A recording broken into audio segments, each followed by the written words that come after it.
is your brain. This is drugs. This is your brain on drugs. The German study suggests that the U.S. government's claim that ecstasy causes devastating, irreversible brain damage was a dramatic exaggeration. And that's part of the reason I want to legalize it, too, because we can figure out, hey, look, this is safe, this is the right dosage.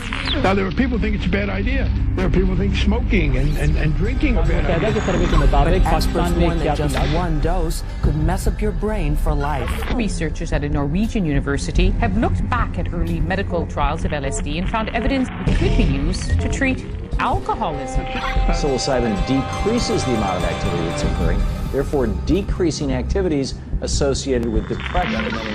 California state law, where medical marijuana appears to be helping so many people with cancer. They take ayahuasca as a medicine. They say it's a medicine for the body and the soul. 1,000 deaths related to drug violence. We see the failure of the policy of prohibition in our society. It's the beginning of a very significant scientific investigation of the actions of psychedelics.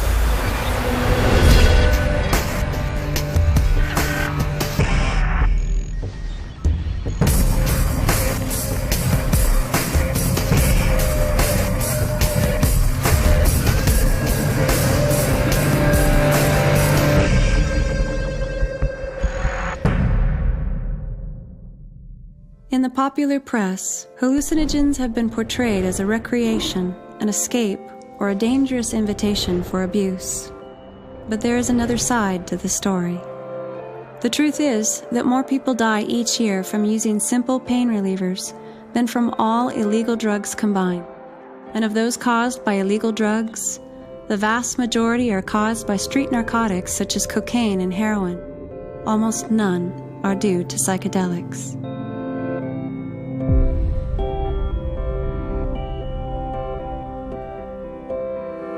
This is a glass of water.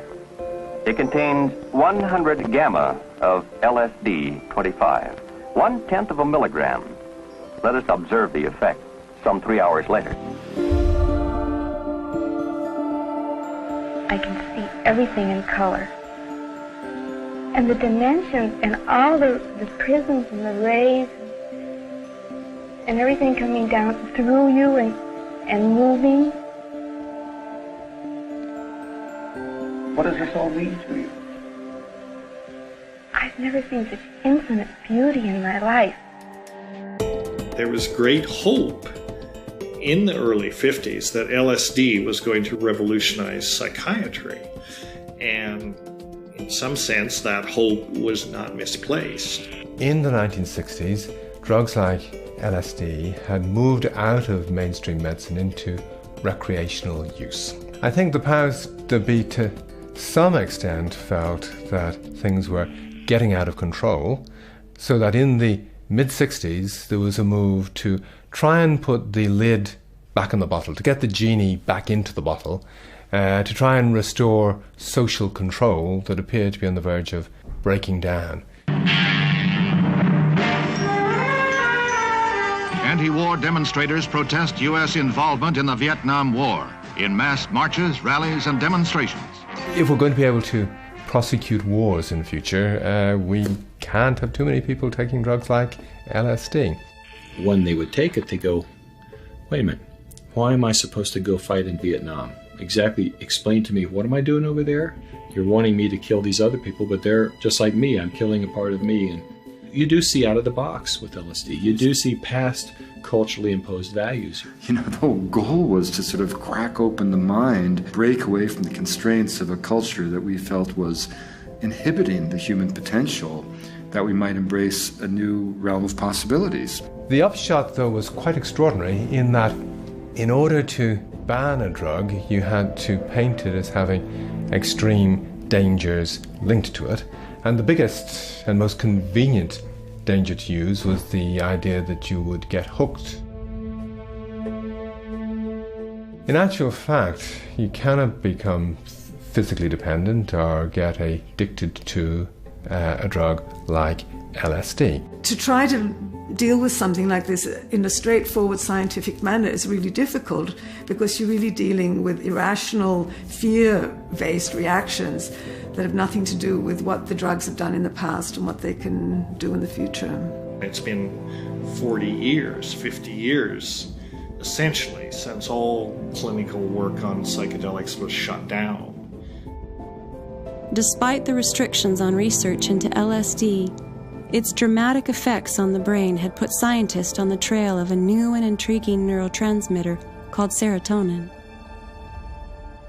Serotonin is referred to as a neurotransmitter system. It's also referred to as a neuromodulatory system because it modulates or regulates not only a lot of different kinds of processes in the brain, but it also regulates the activities of other neurotransmitter systems. Psychedelics have a similar kind of role in the brain, although sometimes what they're doing is releasing the control that serotonin has over certain areas of the brain. So everything that's coming in through your senses, except for smell, comes in the brain and goes through an area called the thalamus, which is kind of like a gateway.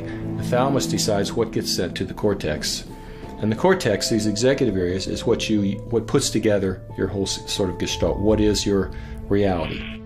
Now, these two parts of the brain, the lower part of the brain that regulates the flow of information and the middle parts of the brain that provide the emotional interpretation of the information, are linked through these serotonin circuits. And so one of the things that these psychedelics do is that they stimulate this serotonergic circuitry that enhances the connections between the emotional brain and this lower behavioral and informational brain. So this is why I talk about these psychedelics as really being better characterized as psychointegrators. They function much like serotonin in integrating the activities at the different levels of the brain, but they do so in a way that changes the serotonin's sort of repressive control mechanisms, regulating us from having too much information to saying, you get it all. And this is part of the overwhelming experiences that people have, but it's also why we get these intense insights, these intuitive understandings, the sense that everything is now all connected together, because the brain really is being connected together by the way these substances interface with the serotonin system. What really got researchers interested in serotonin and its functions was the fact that LSD resembled serotonin chemically. Not only that, but LSD affected all of these various functions of serotonin and was really used as a molecular tool to understand what serotonin was doing. If you had a psychiatric disorder, say you were schizophrenic in the 1940s, the general consensus then was, or the belief was then, that you were schizophrenic because your mother had failed in some way. You had not had a nurturing mother, she had not breastfed you. There was no concept that what happened in your behavior was in any way related to brain neurochemistry.